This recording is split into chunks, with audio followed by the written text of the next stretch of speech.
Alleluja! Nadszedł ten moment, w którym mogę wreszcie powiedzieć Wam, że czas najwyższy budować.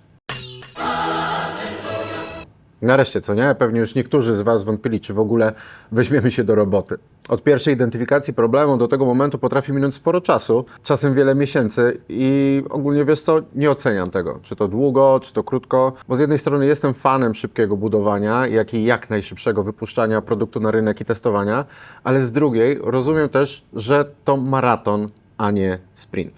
Od początku myślę długoterminowo, dlatego szukam pewnego balansu, ale nie powiem Wam, że mam na to jakąś złotą regułę, może jedynie taką, żeby unikać chaosu.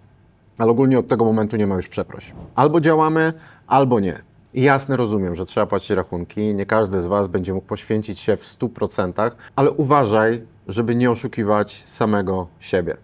Od teraz po prostu zaczyna się to, co wszyscy w kółko powtarzamy, to znaczy to, że budowanie startupu to cholernie trudna, wyczerpująca, stresująca robota. One does not simply walk into Mordor. Więc jeśli już zaczynasz, to rób to świadomie.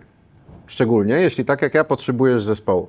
Ja nie mam skilla technicznego, a ten będzie mi potrzebny przy budowie MVP.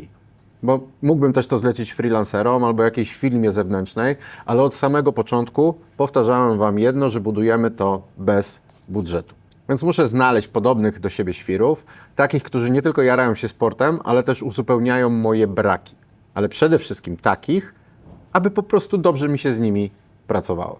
Dobieranie co-founderów to nie lada wyzwanie i bardzo delikatny temat, bo konflikty w zespole to zaraz po braku finansowania drugi najczęstszy powód upadku startupu. A zatem jak ich dobrze dobrać? I tu muszę coś zaznaczyć na starcie. To, co Wam powiem, to moja opinia i nie śmiem nazywać tego dobrymi praktykami, ani jakimś standardem. Po prostu moje doświadczenie. I pierwsze kryterium, którym się kieruję przy wyborze co-founderów, jest takie, że muszą mieć skilla technicznego. Ja nie jestem w stanie ocenić poziomu zaawansowania, bo zwyczajnie się na tym nie znam, ale mogę ocenić projekty, przy których pracowali i doświadczenie, które zdobyli. Still sharp. Sprawdzałem, kto budował coś podobnego, kto może pracował z podobną grupą docelową, bo takie osoby wnoszą nie tylko kod, ale i zrozumienie problemu. Drugie, muszą mieć trochę hopla na punkcie sportu. Nie dlatego, że wszyscy mamy razem biegać maratony, ale dlatego, że muszą rozumieć mentalność ludzi, dla których budujemy ten produkt. Produkt ten powstaje z pasji i bez tej pasji to po prostu nie zadziała. Po trzecie, muszą zrozumieć, że misja jest ważniejsza niż exit. Tak, oczywiście, robimy to z myślą o jakimś sukcesie finansowym, ale ten niekoniecznie musi być ogólnie exitem. Jeśli będziemy w stanie zbudować na tych fundamentach dobrze działający biznes, to w naszym przypadku misja jest na tyle istotna, że warto oddawać ją w odpowiednie ręce. Decyzje nie mogą być podejmowane tylko i wyłącznie z myślą o kasie. Robimy to dla ludzi, których potem chcemy oglądać na olimpiadach. A dziwnym trafem zazwyczaj kończy się to tak i tak, że jeśli uczciwie realizujesz swoją wyjątkowo ważną misję, te pieniądze i tak po drodze w jakiś sposób się pojawiają. Po czwarte, flow i szacunek. To się czuje od pierwszych rozmów. Nie musimy zostać najlepszymi przyjaciółmi, ale musimy potrafić się dogadać. I co równie ważne, potrzebuję ludzi, którzy nie będą się ze mną we wszystkim zgadzać. Nie chcę ekipy potakiwaczy, bo jeśli będę chciał, żeby ktoś mi powiedział, jak fajne są moje pomysły, to spytam ChatGPT. Po tylu latach wiem, że popełniam błędy, więc potrzebuję kogoś, kto potrafi mi powiedzieć wprost: stary, mylisz się. I okej, jeżeli czasami się pospieramy. Dobrze, byle nie o rzeczy kluczowe.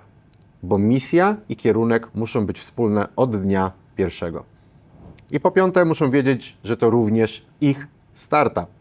To znaczy odpowiedzialność, czas i poświęcenie, ale również ich projekt na prawach, które ustalimy na Founders Agreement. Nie chcę ludzi, którzy klepią tylko kod. Po prostu takich nie potrzebuję. Pierwsze 12 miesięcy po starcie od MVP to będzie jazda bez trzymanki. Będą dni, kiedy trzeba będzie odpuścić życie prywatne, co pewnie nie ucieszy naszych partnerów i partnerek, ale tego się nie da po prostu obejść. I jeszcze jedno, to, że mają kompetencje techniczne, nie znaczy, że są tylko od kodzenia i nie ma tu mojego i twojego działu. Na tym etapie każdy w startupie odpowiada też za marketing, sprzedaż, komunikację i produkt. Reszta to już Wasze indywidualne ustalenia. Kto ile ma udziałów, co trafia do Founders Agreement, jak się zabezpieczacie nawzajem. Nie ma jednej recepty. Dla mnie najważniejsze było to, by wiedzieć, że nie będę w tym wszystkim sam i że każdy z nas chce rozwiązać ten sam problem i spróbować znaleźć sposób, jak na nim uczciwie zarobić. I wygląda na to, że znalazłem właśnie takich świrów. You have my sword. And you have my bow. And my axe. A więc zaczynamy naszą wspólną przygodę i w tym momencie warto podpisać tak zwane Founders Agreement. Piona.